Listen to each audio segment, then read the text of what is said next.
State ਨੂੰ ਖੁਦ reach out ਕਰਨਾ ਪਊਗਾ ਉਹ ਫਾਰਮਰਸ ਨੂੰ ਜਿਨ੍ਹਾਂ ਦੇ ਹੱਥਾਂ 'ਤੇ ਅੱਟਣ ਪਏ ਹੋਏ ਨੇ, ਜਿਨ੍ਹਾਂ ਦੇ ਸਿਰ ਦੇ ਉੱਤੇ ਕਰਜ਼ੇ ਨੇ, ਜਿਨ੍ਹਾਂ ਦੀ ਜ਼ਮੀਨ ਘਟ ਰਹੀ ਹੈ, and they are still trying to feed the community with good food, poisonless food. ਉਹ ਆਇਡੈਂਟੀਫਾਈ ਕਰਨੇ ਪੈਣਗੇ। ਸਟੇਟ ਅੱਜ ਵੀ ਵੱਡੇ NGOs ਨੂੰ ਪਕੜ ਲੈਂਦੀ ਹੈ ਜਿਹੜੇ AC 'ਚੋਂ ਬਾਹਰ ਨਹੀਂ ਨਿਕਲ ਸਕਦੇ। ਤੁਸੀਂ ਇਹ ਜਿਹੜੇ ਗੱਲਾਂ ਮਾਰਨ ਵਾਲੇ ਬੰਦੇ ਨੇ ਇਹਨਾਂ ਨੂੰ ਨਾ ਫਾਰਮ 'ਤੇ ਲੈ ਜਾਓ ਦੁਪਹਿਰੇ 2 ਵਜੇ, ਉਹਨੂੰ ਸਿਰਫ 2 ਘੰਟੇ ਖੜਨ ਨੂੰ ਕਹੋ, ਮੈਂ ਬੈਟ ਕਰਦਾ ਦੇ ਕੈਨੋਟ ਸਟੈਂਡ। ਐਂਡ ਸੋਇਲ ਦੇ ਅੰਦਰਲੀ ਜਿਹੜੀ ਲਾਈਫ ਹੈ ਪਿਛਲੇ 70 ਸਾਲਾਂ 'ਚ 80% ਉਹਦੇ ਅੰਦਰਲੀਆਂ ਜਿਹੜੇ ਲਾਈਵ ਆਰਗੈਨਿਜ਼ਮਸ ਨੇ ਉਹ ਖਤਮ ਹੋ ਗਏ ਨੇ। ਤਾਂ ਜਦੋਂ ਬਾਕੀ 20% ਵੀ ਖਤਮ ਹੋਣਗੇ ਉਦੋਂ we are also not going to survive, ਕਿਉਂਕਿ ਲਿੰਕ ਟੁੱਟ ਗਿਆ। And we have not more than 5 to 7 years before ਕਿ ਸਾਡਾ ਜਿਹੜਾ ਇਹ ਯੀਲਡ ਹੈ ਇਹ 60 ਤੋਂ 70% ਘਟ ਜਾਵੇ। It is not a matter of choice ਕਿ ਤੁਸੀਂ ਆਰਗੈਨਿਕ ਕਰਨਾ ਹੈ, you have to do it.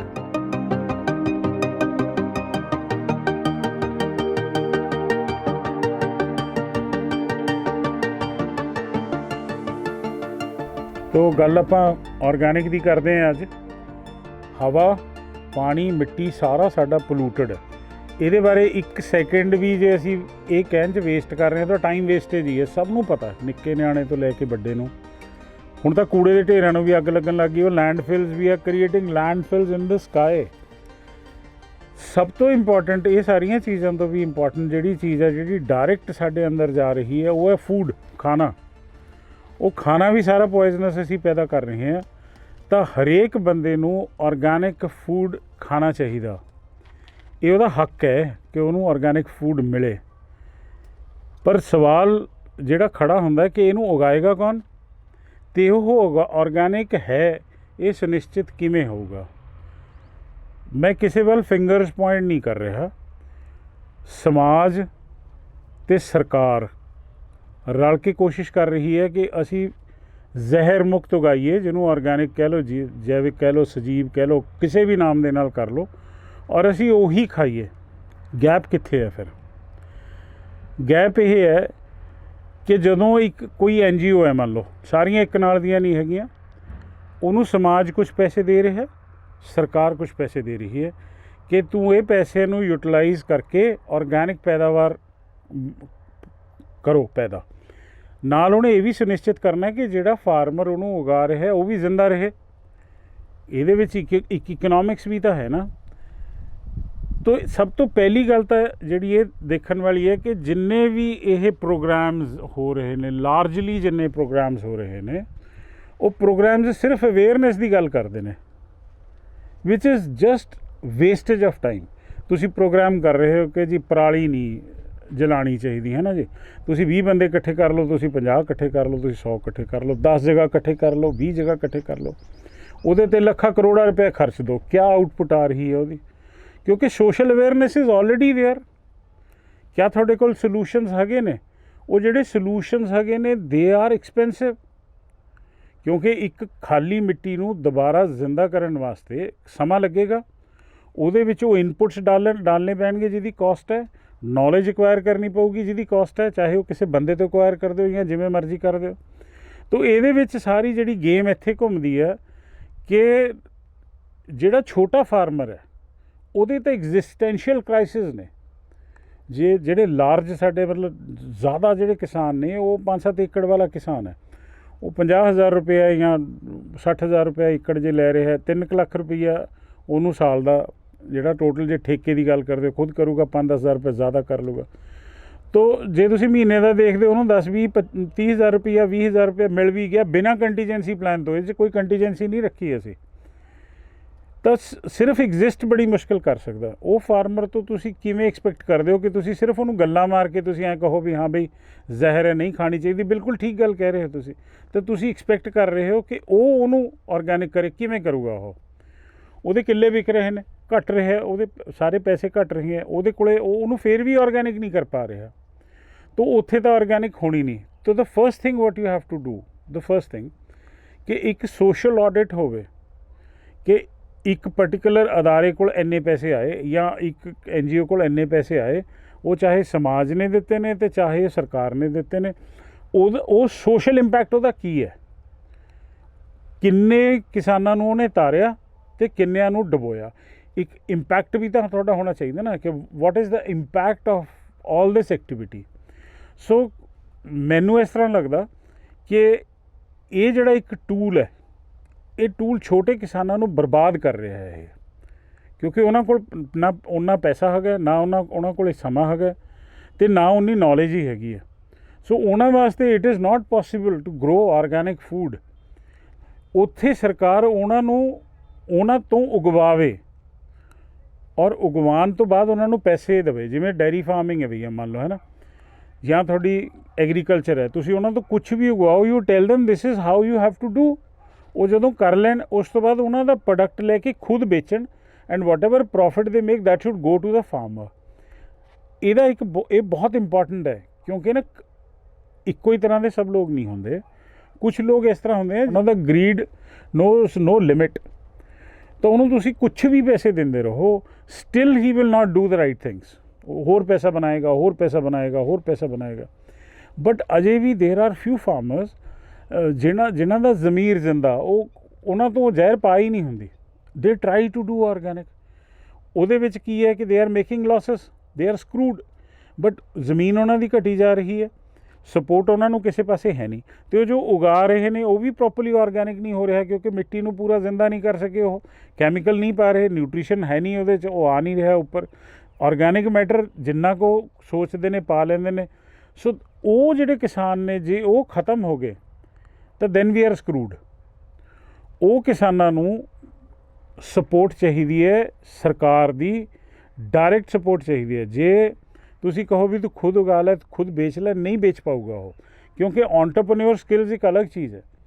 ਤਾਂ ਜੇ ਤੁਸੀਂ ਇੱਕ ਐਂਟਰਪ੍ਰੇਨਿਓਰ ਨੂੰ ਕਲੱਬ ਕਰਦੇ ਹੋ ਕਿਸਾਨ ਦੇ ਨਾਲ, ਤਾਂ ਐਂਟਰਪ੍ਰੇਨਿਓਰ ਦੀ ਕੋਸ਼ਿਸ਼ ਇਹ ਹੁੰਦੀ ਹੈ, what is business, giving less and taking more.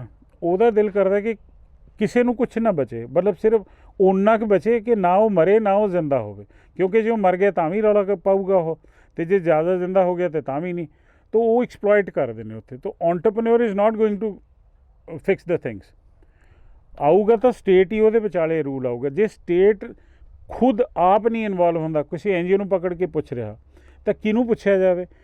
State ਨੂੰ ਖੁਦ ਰੀਚ ਆਊਟ ਕਰਨਾ ਪਊਗਾ ਉਹ ਫਾਰਮਰਸ ਨੂੰ, ਜਿਨ੍ਹਾਂ ਦੇ ਹੱਥਾਂ 'ਤੇ ਅੱਟਣ ਪਏ ਹੋਏ ਨੇ, ਜਿਨ੍ਹਾਂ ਦੇ ਸਿਰ ਦੇ ਉੱਤੇ ਕਰਜ਼ੇ ਨੇ, ਜਿਨ੍ਹਾਂ ਦੀ ਜ਼ਮੀਨ ਘਟ ਰਹੀ ਹੈ, and they are still trying to feed the community with good food, poisonless food. ਉਹ ਆਈਡੈਂਟੀਫਾਈ ਕਰਨੇ ਪੈਣਗੇ। ਸਟੇਟ ਅੱਜ ਵੀ ਵੱਡੇ NGOs ਨੂੰ ਪਕੜ ਲੈਂਦੀ ਹੈ, ਜਿਹੜੇ AC 'ਚੋਂ ਬਾਹਰ ਨਹੀਂ ਨਿਕਲ ਸਕਦੇ। ਤੁਸੀਂ ਇਹ ਜਿਹੜੇ ਗੱਲਾਂ ਮਾਰਨ ਵਾਲੇ ਬੰਦੇ ਨੇ, ਇਹਨਾਂ ਨੂੰ ਨਾ ਫਾਰਮ 'ਤੇ ਲੈ ਜਾਓ ਦੁਪਹਿਰੇ 2 ਵਜੇ, ਉਹਨੂੰ ਸਿਰਫ 2 ਘੰਟੇ ਖੜਨ ਨੂੰ ਕਹੋ, ਮੈਂ ਬੈਟ ਕਰਦਾ ਦੇ ਕੈਨੋਟ ਸਟੈਂਡ। ਠੀਕ ਹੈ, ਇਹ ਜਿਹੜੀ ਫਾਲਤੂ ਦੀਆਂ ਡਰਾਮੇਬਾਜ਼ੀਆਂ ਅਸੀਂ ਕਰ ਰਹੇ ਹਾਂ, ਜਿਹੜਾ ਪਬਲਿਕ ਐਕਸਚੇਕਰ ਦਾ ਪੈਸਾ ਔਰ ਖ਼ਰਾਬ ਕਰ ਰਹੇ ਹਾਂ, and we are losing the truthful farmers.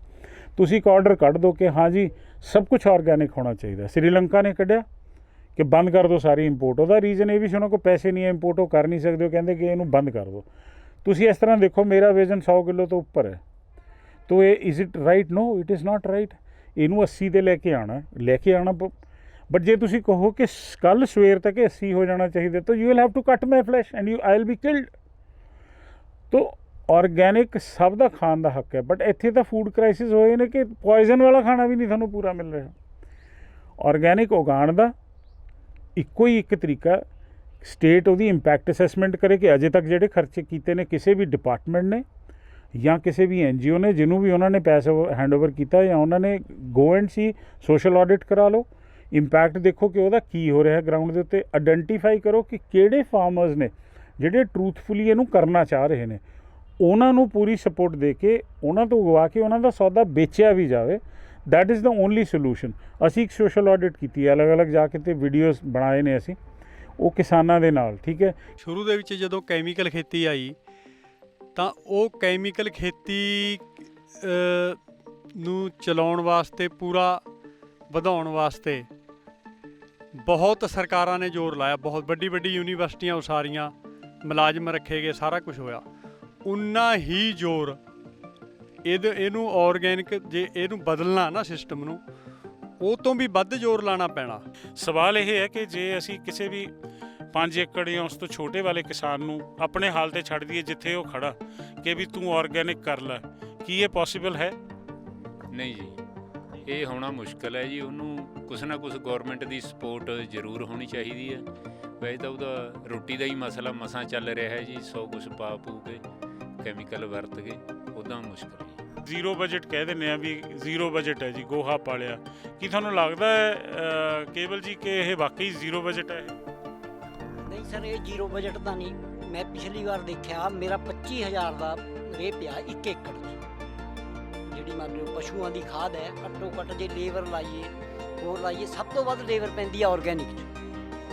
ਉਹ ਤੋਂ ਬਾਅਦ ਸਮੱਸਿਆ ਮਾਰਕੀਟਿੰਗ ਦੀ, ਉਹ ਤਾਂ ਪਤਾ ਹੀ ਹੈ ਸਭ ਨੂੰ। ਕੋਈ ਜਿਹੜੀ ਆਰਗੈਨਿਕ ਖੇਤੀ ਦੇ ਸੰਬੰਧ ਵਿੱਚ ਸਰਕਾਰਾਂ ਦਾ ਜਿਹੜਾ ਰਵੱਈਆ ਹੈ, ਜੇ ਉਹ ਚਾਹੁੰਦੀਆਂ ਵੀ ਕਿਸਾਨ ਇਸ ਪਾਸੇ ਨੂੰ ਤੁਰੇ, ਤਾਂ ਸਭ ਤੋਂ ਪਹਿਲਾਂ ਉਹਨਾਂ ਦੀ ਆਰਥਿਕ ਸਹਾਇਤਾ, ਜਿਵੇਂ ਇੱਕ ਵੱਡੇ ਇੰਡਸਟਰੀਲਿਸਟ ਨੂੰ ਸਹੂਲਤਾਂ ਦੇ ਕੇ ਉਹਨੂੰ ਖੜਾ ਕੀਤਾ ਜਾਂਦਾ, ਤਾਂ ਜਿਹੜਾ ਇਹ ਗੱਲ ਠੀਕ ਹੈ ਵੀ ਜਿਹੜਾ ਮਾਰਜਨਲ ਕਿਸਾਨ ਹੈ ਉਹੀ ਇਸ ਪਾਸੇ ਨੂੰ ਰਿਸਕ ਲੈ ਰਿਹਾ, ਵੱਡਾ ਧਨੀ ਕਿਸਾਨ ਇਸ ਪਾਸੇ ਨੂੰ ਤੁਰ ਨਹੀਂ ਰਿਹਾ ਹਾਲੇ। ਜਿਹੜਾ ਸਰਕਾਰ ਸਬਸਿਡੀਆਂ ਜਿੱਦਾਂ ਰੇਹ ਖਾਦ ਤੇ ਦਿੰਦੀ ਹੈ, ਪਰ ਜਿਹੜੇ ਕੁਦਰਤੀ ਕਰ ਰਹੇ ਖੇਤੀਆਂ ਉਹ ਉਹਨਾਂ ਦੇ ਕੋਈ ਸਬਸਿਡੀ ਨਹੀਂ, ਨਾ ਸੰਦਾਂ ਤੇ ਨਾ ਉਹਨਾਂ ਨੂੰ ਕੋਈ ਮਜ਼ਦੂਰਾਂ ਦੇ। ਸੋ ਇਸ ਲਈ ਵੀ ਜੇ ਸਰਕਾਰਾਂ ਚਾਹੁੰਦੀਆਂ ਵਾਕਈ, ਤਾਂ ਸਿੱਧੇ ਜਿਹੜੇ ਕਿਸਾਨ ਇਸ ਨਾਲ ਜੁੜੇ ਹੋਏ ਆ, ਜਿਹੜੇ ਕਰਦੇ ਆ, ਉਹਨਾਂ ਦੇ ਤਜਰਬੇ ਤੋਂ, ਉਹਨਾਂ ਦੀਆਂ ਸਮੱਸਿਆਵਾਂ ਤੋਂ ਉਹਨਾਂ ਨੂੰ ਨਾਲ ਲੈ ਕੇ ਤੁਰਨਾ ਹੋਵੇਗਾ। ਉਸ ਤੋਂ ਬਿਨਾਂ ਕੋਈ ਮਸਲਾ ਹੱਲ ਨਹੀਂ। ਰਿਐਲਿਟੀ ਦੇ ਵਿੱਚ ਜੋ ਹਕੀਕਤ ਦੇ ਵਿੱਚ ਜੋ ਆਰਗੈਨਿਕ ਕਰ ਰਹੇ ਨੇ, ਖੇਤਾਂ ਦੇ ਵਿੱਚ ਬੈਠੇ ਕਰ ਰਹੇ ਨੇ ਨਾ, ਉਹਨਾਂ ਨੂੰ ਇਕੱਠੇ ਕਰੋ ਕਿਤੇ, ਉਹਨਾਂ ਨੂੰ ਇਕੱਠੇ ਕਰਕੇ ਉਹਨਾਂ ਤੋਂ ਸਮੱਸਿਆਵਾਂ ਉਹਨਾਂ ਦੀਆਂ ਪੁੱਛੋ,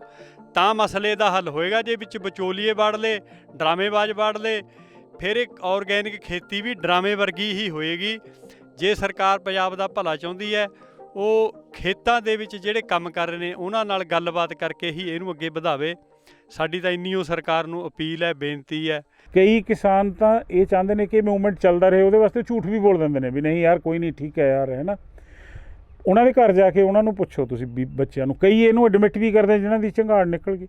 ਕੁਛ ਇਹਦੇ ਵਿੱਚੋਂ ਇਹੋ ਜਿਹੇ ਨੇ ਜਿਨ੍ਹਾਂ ਦੇ ਕੋਲ ਕੋਈ ਵੱਡਾ ਸ਼ਹਿਰ ਪੈਂਦਾ, ਉੱਥੇ ਕੁਛ ਲੋਕ ਨੇ ਜਿਹੜੇ ਉਹਦੇ ਕੋਲੋਂ ਕੁਛ ਸਮਾਨ ਖਰੀਦ ਲੈਂਦੇ ਨੇ ਐਗਜ਼ੋਰਬਿਟੈਂਟ ਪ੍ਰਾਈਸ ਦੇ ਉੱਪਰ, ਰਾਈਟ। ਉਹਦੇ 'ਚੋਂ ਕਿੰਨੀ ਖੇਰਾਫੇਰੀ ਕਰਦਾ, ਕਿੰਨੀ ਨਹੀਂ, ਮੈਨੂੰ ਨਹੀਂ ਪਤਾ।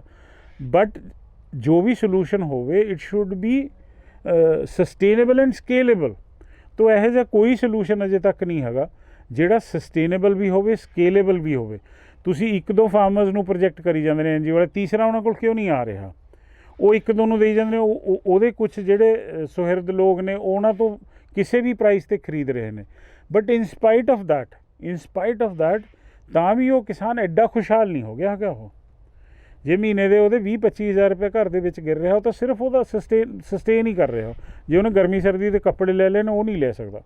ਜੇ ਉਹਨੂੰ ਕਿਤੇ ਫੀਸ ਦੇਣੀ ਪੈਗੀ, ਜੋ ਬਿਮਾਰ ਹੋ ਗਿਆ ਤਾਂ ਨਹੀਂ ਕਰ ਸਕਦਾ। ਉਹ ਤਾਂ ਤਲਵਾਰ ਦੀ ਧਾਰ 'ਤੇ ਚੱਲ ਰਿਹਾ, ਜਦੋਂ ਮਰਜ਼ੀ ਕੱਟੂਗਾ। ਸੋ ਆਰਗੈਨਿਕ ਹਰ ਬੰਦੇ ਦਾ ਹੱਕ ਹੈ, ਆਰਗੈਨਿਕ ਹੋਣਾ ਚਾਹੀਦਾ। ਨਾ ਸਿਰਫ ਉਹ ਸਾਨੂੰ ਸਿਹਤਮੰਦ ਕਰੂਗਾ, ਸੋਇਲ ਨੂੰ ਵੀ ਸਿਹਤਮੰਦ ਕਰੂਗਾ, ਕਿਉਂਕਿ ਸੋਇਲ ਦੇ ਅੰਦਰਲਾ ਜਿਹੜਾ ਜੀਵਨ ਹੈ ਉਹ ਇੱਕ ਸਾਈਕਲ ਹੈ। ਇੱਕ ਦਾ ਮਲ ਮੂਤਰ ਦੂਸਰਾ ਖਾਂਦਾ, ਦੂਸਰੇ ਦਾ ਤੀਸਰਾ, ਤੀਸਰੇ ਦਾ ਚੌਥਾ, ਫਿਰ ਉੱਥੋਂ ਇਹ ਸਾਰਾ ਸਾਈਕਲ ਚੱਲਦਾ। ਐਂਡ ਸੋਇਲ ਦੇ ਅੰਦਰਲੀ ਜਿਹੜੀ ਲਾਈਫ ਹੈ, ਪਿਛਲੇ 70 ਸਾਲਾਂ 'ਚ 80% ਉਹਦੇ ਅੰਦਰਲੀਆਂ ਜਿਹੜੇ ਲਾਈਵ ਆਰਗੈਨਿਜ਼ਮਸ ਨੇ ਉਹ ਖਤਮ ਹੋ ਗਏ ਨੇ। ਤੋ ਜਦੋਂ ਬਾਕੀ 20% ਵੀ ਖਤਮ ਹੋਣਗੇ, ਉਦੋਂ we are also not going to survive, ਕਿਉਂਕਿ ਲਿੰਕ ਟੁੱਟ ਗਿਆ ਉਹ ਕਿਤੇ ਨਾ ਕਿਤੇ। ਗਲੋਬਲ ਵਾਰਮਿੰਗ ਹੋ ਰਹੀ ਹੈ, ਕਾਰਬਨ ਜ਼ਮੀਨ 'ਚੋਂ ਦੱਬਿਆ ਹੋਇਆ ਜਿਹੜਾ ਫੋਸਲ ਫਿਊਲ ਹੈ ਉਹ ਕੱਢ ਰਹੇ ਆ, ਉਹਨੂੰ ਸਾੜ ਰਹੇ ਆ। ਐਡੀਸ਼ਨਲ ਕਾਰਬਨ ਹਵਾ ਦੇ ਵਿੱਚ ਆ ਰਹੀ ਹੈ, ਟੈਂਪਰੇਚਰਸ ਵੱਧ ਰਹੇ ਨੇ ਹਰ ਸਾਲ, they are taking. And we have not more than 5 to 7 years before ਕਿ ਸਾਡਾ ਜਿਹੜਾ ਇਹ ਯੀਲਡ ਹੈ ਇਹ 60 ਤੋਂ 70% ਘਟ ਜਾਵੇ। ਤੋ it is not a matter of choice ਕਿ ਤੁਸੀਂ ਆਰਗੈਨਿਕ ਕਰਨਾ ਹੈ, you have to do it. ਔਰ ਇਹ ਜੋ ਵੀ ਮੈਂ ਗੱਲ ਕਰ ਰਿਹਾ ਹਵਾ 'ਚ ਨਹੀਂ ਕਹਿ ਰਿਹਾ, ਇਹ ਸਾਰੀਆਂ ਸਟੱਡੀਜ਼ ਨੇ, ਪੇਪਰਸ ਨੇ ਇਹਦੇ ਉੱਤੇ, ਔਰ ਪ੍ਰੈਕਟੀਕਲੀ ਤੁਸੀਂ ਦੇਖ ਸਕਦੇ ਹੋ।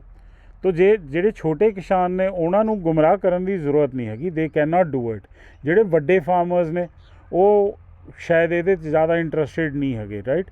ਮਿਹਨਤ ਵੀ ਜ਼ਿਆਦਾ, ਟਾਈਮ ਦਾ ਪੌਜ਼ ਵੀ ਹੈ ਇਹਦੇ ਵਿੱਚ। ਤੋ ਸਟੇਟ ਨੂੰ ਅੱਗੇ ਹੋ ਕੇ, ਸਮਾਜ ਨੂੰ ਔਰ ਸਟੇਟ ਨੂੰ ਅੱਗੇ ਹੋ ਕੇ ਆਇਡੈਂਟੀਫਾਈ ਕਰਨੇ ਪੈਣੇ ਨੇ ਉਹ ਇਮਾਨਦਾਰ ਕਿਸਾਨ ਜਿਹੜੇ ਜੂਝ ਰਹੇ ਨੇ, ਜਿਹੜੇ ਮਰ ਰਹੇ ਨੇ, ਐਕਸਟਿੰਕਸ਼ਨ ਤੱਕ ਪਹੁੰਚੇ ਹੋਏ ਨੇ। ਉਹਨਾਂ ਨੂੰ ਸਹੀ ਢੰਗ ਨਾਲ ਸਪੋਰਟ ਕਰਕੇ, ਉਹਨਾਂ ਤੋਂ ਉਗਵਾ ਕੇ ਉਹਨਾਂ ਦਾ ਸੌਦਾ ਬਚਾਇਆ ਜਾਊਗਾ, ਤਾਂ ਹੀ ਸਾਨੂੰ ਜ਼ਹਿਰ ਮੁਕਤ ਖਾਣਾ ਮਿਲੂਗਾ। ਅਦਰਵਾਈਜ਼ ਜ਼ਹਿਰ ਵਾਲੀ ਹਵਾ ਅਸੀਂ ਸੁੰਘ ਰਹੇ ਹਾਂ, ਡਾਈਆਕਸਿਨ ਰੋਜ਼ ਹਰ ਡੰਪ 'ਤੇ ਅੱਗ ਲੱਗ ਰਹੀ ਹੈ।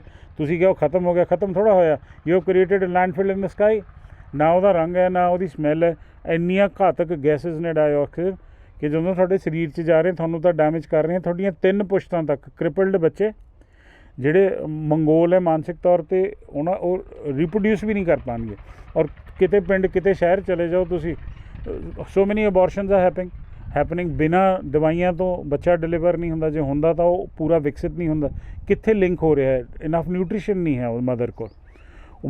ਮਦਰ ਨੇ ਜੋ ਉਹਨੂੰ ਫੀਡ ਕਰਨਾ ਉਹਦੇ 'ਚ ਪੋਇਜ਼ਨ ਆ ਚੁੱਕਿਆ। ਤਾਂ ਉੱਥੇ ਤਾਂ ਅਸੀਂ ਪਹੁੰਚੇ ਹੋਏ ਹਾਂ। ਚਿੜੀਆਂ ਕਾਂ ਤੋਤਿਆਂ ਦੀ ਗਿਣਤੀ ਦੇਖ ਲਓ, ਉਹ ਘਟੀਆਂ ਹੋਈਆਂ ਨੇ ਸਾਰੀਆਂ ਦੀਆਂ ਸਾਰੀਆਂ। ਤਾਂ ਇਹਦੇ ਪ੍ਰਚਾਰ ਪ੍ਰਸਾਰ ਦਾ ਤਾਂ ਕੋਈ ਲੋੜ ਹੀ ਨਹੀਂ। Everybody knows it. ਹਵਾ ਪੋਲੂਟ ਹੋ ਗਈ, ਪਾਣੀ ਪੋਲੂਟ ਹੋ ਗਿਆ, ਸਾਡਾ ਫੂਡ ਪੋਲੂਟ ਹੋ ਗਿਆ।